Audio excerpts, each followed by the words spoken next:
The lights don't flicker back on, not in 5 seconds, not in 5 minutes. In the last decade, temporary blackouts have turned into multi-day failures for tens of millions of people. Hospitals switching to backup, water plants stalling, cell towers dying one by one as batteries drain out. You always assume someone somewhere is already fixing it. But what if they're not? If this outage is part of something bigger, grid instability, cyberattack, cascading failure, you have 30 minutes before your easy options vanish, before water pressure drops, before cash registers lock, before everyone else wakes up and panics. This is the window between inconvenience and competition, between we're fine and we're too late. You are on the clock. You're standing in the dark. Streets out. Routers dead. Phone shows a decent battery, but no signal bars. The first sound you hear is a neighbor's nervous laugh. The second is a distant siren. This is where most people do the worst possible thing: nothing. They burn their precious first 30 minutes on jokes, on scrolling, on waiting. They let denial make decisions their future self will have to survive. This is not about comfort. It's a checklist built from blackouts that went bad. Texas 2021, Puerto Rico, California fires, Eastern grid failures. 10 moves you make now. Fast, quiet, decisive. Miss them and you start from behind. Get them right and you're invisible, supplied, and 2 days ahead of everyone else. Let's get into it. Number 10. The first mistake is optimism. You tell yourself it's a storm glitch, a blown transformer, a quick fix. You keep scrolling the same offline screen, waiting for a notification that never comes. You wander to the breaker box 3 times like that's going to restart the grid. You waste the only minutes when information is still easy to read. You do not guess. You confirm. Step to a window. Is it just your house or the whole neighborhood? Look for traffic lights, for distant glow on the horizon. Check your breaker once, only once, to rule out a local issue. Try calls and texts. Try a landline if you have one. Scan FM or AM radio. No cell data, no emergency alerts, no neighboring lights. That is escalation. One storm in Louisiana. Families sat waiting for the crews while floodwaters rose and stores emptied. The people who took it seriously and mine at one got fuel, water, meds. The ones who didn't walked into chaos 12 hours later. The moment you confirm it's wider than your building, switch from interruption to event. Say it out loud. This could be long. We act now. That sentence flips everyone from passive to alert. Denial kills time. Time kills options. Number 9. 10 minutes in. The grid is still down. Your taps still run. That is not a comfort. That is a countdown. Municipal water is not magic. It depends on powered pumps and treatment. In major blackouts, pressure drops, contamination risk climbs, and boil. Notices show up when boiling is hardest. People think, we have bottles. They don't. Not enough. So you move before the herd understands. Within the first 10 to 15 minutes, while the system still pushes water, you lock in supply. Fill your bathtub or tubs. Plug, then heavy stream. This is utility water for flushing and washing, not sipping. Then fill every pitcher, pot, bottle, and clean container with drinkable water. If you have a filter or purifier, set it up now. After the 2011 Japan quake and 2021 Texas freeze, supermarket water vanished in under an hour. Those who filled tubs early could drink, cook, flush, clean. Those who didn't were melting snow in dirty pans. Don't argue about overreacting. Turn the tap. Store the water. If power returns in an hour, you did some dishes. If it doesn't, you just bought your family 48 to 72 hours of breathing room. You cannot improvise water after the pressure is gone. Number 8. Darkness isolates. Isolation blinds you. Blind people panic. Most people wander with a phone flashlight, burning 5–10% battery, just looking around. They assume the data connection will be there when they need updates. Then towers choke. Networks overload. Backup power dies. Their lifeline fades in their pocket. Your move, by minute 15, is controlled. Gather all lights to one central known spot. Flashlights, headlamps, lanterns, candles as last resort. Switch to low output modes only. No full bright flexing. Prioritize non-phone lights. Your phone is now a communication asset, not a lantern. Plug it into a charged power bank immediately to top off. If you have a battery, solar, or crank radio, bring it out and confirm it works.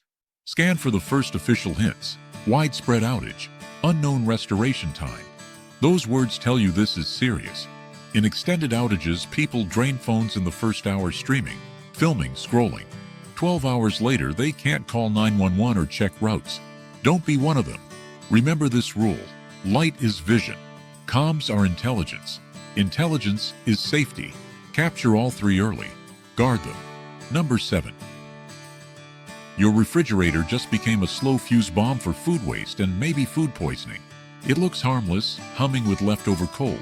A little mist when the door cracks. That comfort is fake. A full fridge keeps food safely cold about 4 hours unopened. A packed freezer about 24 to 48. Every casual peek, every "I'm bored, what's in here?" bleeds that time onto the floor. By minute 20, open once with intent. Eyes first, hands second. Identify high-risk, high-value items. Raw meat, dairy, leftovers. Build a small eat-first bin. Food to cook or eat in the next 12 to 24 hours if the grid stays down. Then seal the doors. Tape a note. Open only with purpose. In long Caribbean and Gulf outages, families hating to waste food gambled on borderline items and poisoned themselves. Hospitals already strained took preventable cases. If you have ice packs, shift some to the fridge. If you expect a long outage and have a cooler, pre-stage it for critical perishables. This isn't hoarding, it's triage. You're choosing which calories survive the night so you can eat later when stores are dark and dumpsters are swarming. Number 6. While everyone else is still making jokes on dead group chats, you deal with the veins of your small power grid. Batteries, power banks, fuel. Ignore this, and every smart move you make later crashes into one dumb problem. No power. Most people scatter their resources. Flashlight here, half-dead AAs there, fuel in 3 places, a power bank at 12% in a bag. When they finally need it, it's empty or missing. By minute 20 to 25, you fix that. Pick one table. Collect every battery-powered device. Flashlights, lanterns, radios, headlamps. Centralize all batteries. Quickly separate live from dead if you can. Load your best gear with your best cells first. Line up your power banks. Top off from any stored charge source or inverter you have. Plug your phone into the strongest one while you work. From now on, it's comms, not a toy. Quietly check fuel for vehicles and generators. Not to run now, to know. No boasting about extra gas. No firing up a generator just for comfort. Sound is a beacon. Fuel is gold. In prolonged blackouts, loud early generator people become landmarks, then community outlets, then targets. Consolidation is control. Panic is running around with a dying flashlight. Build a clear map of your power now so you don't meet empty cans on day 3. Number 5. You've secured light, water, food, and power. Good. Now understand, resources attract attention. The second you have supplies, you become visible, and visible is vulnerable. Most people never make that shift. They're glued to screens that don't update, or out in the driveway narrating rumors. Doors open, lights spilling, voices loud. They miss what's happening just beyond their walls. By minute 25, you do the opposite. Walk your perimeter inside. Get calm, quiet. Every door locked. Ground floor windows latched. Garage closed. Any bait, tools, bikes, fuel cans, boxes, pulled in or covered.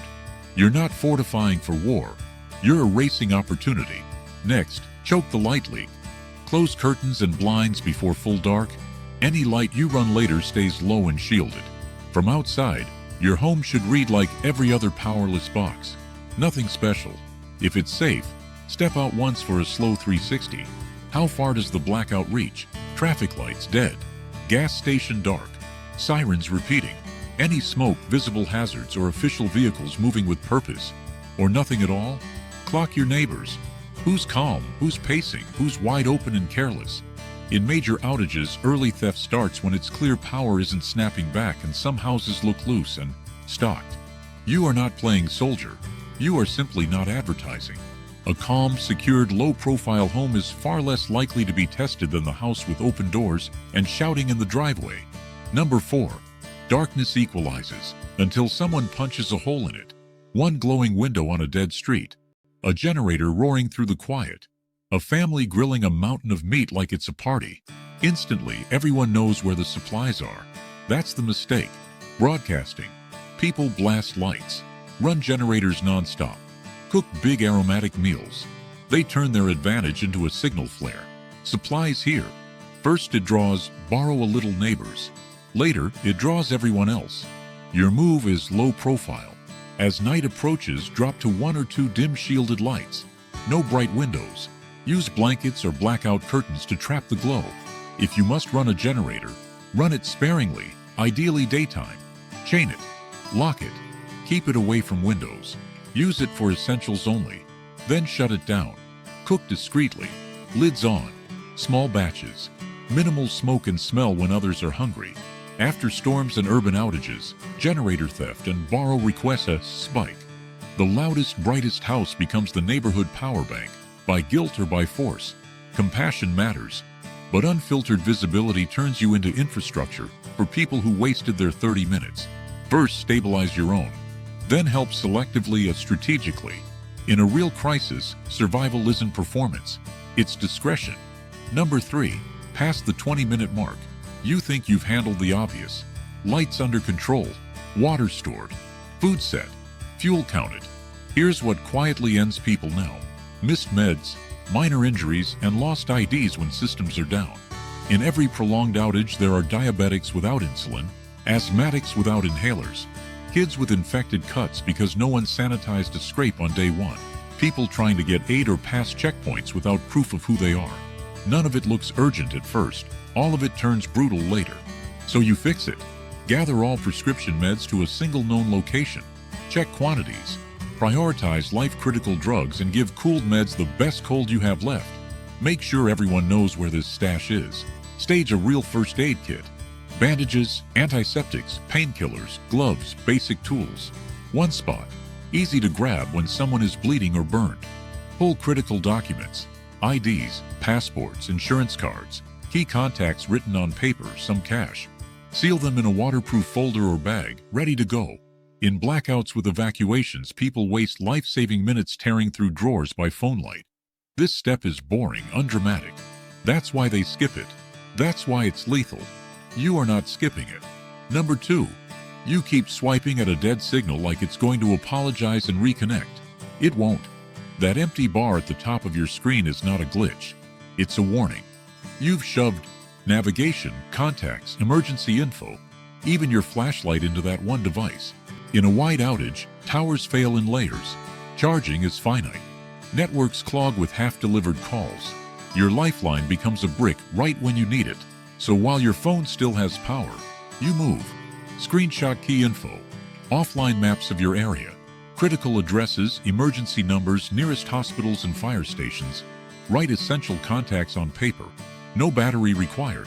Identify analog tools, paper map, whistle, physical keys, printed plans so your household knows what to do if separated. Then shut down the waste. Turn off non-essential apps and background data. Your phone is now a precision tool, not a toy. In cascading outages, people trapped in traffic or stranded miles away realize every number they need is locked in an uncharged phone. Technology is an asset, not a guarantee. You are building a low-tech spine for a high-tech world in failure. That's how professionals think. Number 1. Here's the turning point. The worst mistake isn't about gear. It's about you. Power cuts, and people flood stores before they close. They burn fuel in gridlock. Fight for bottled water that's already gone. Stand under dead traffic lights and fraying tempers. They chase the illusion of normal and turn themselves into targets. You take the other path. A home gone dim and organized. Curtains closed. Voices low. Everything staged. In these final minutes, you stay put unless there is an immediate concrete threat. Run a fast checklist. Water stored.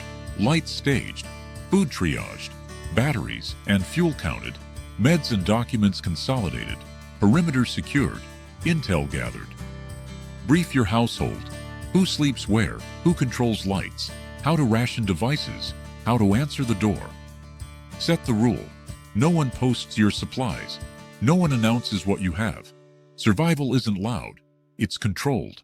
Panic is contagious. So is calm. If you become the calm center, your people track you. Your decisions hold. The grid can fail. Systems can stall. The one variable you command in the first 30 minutes is your behavior. Don't donate your survival to the crowd. Now the 30-minute window is closing. Either you used it or you let it bleed out on jokes, scrolling, and wishful thinking. Outside, sirens stretch longer. The last weak glow on the horizon dies as backup batteries empty. Social feeds stall on the same stale lines. From the street, if you move fast, you look unremarkable, dim, quiet, forgettable. Inside, you know exactly what you have, where it is, and how long it lasts. That's the lesson buried in blackouts, storms, failures. Survival is not about proving you're stronger than the collapse. It's about becoming harder to see, harder to rattle, harder to tempt.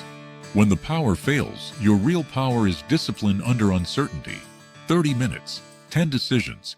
Make them before everyone else realizes they should have.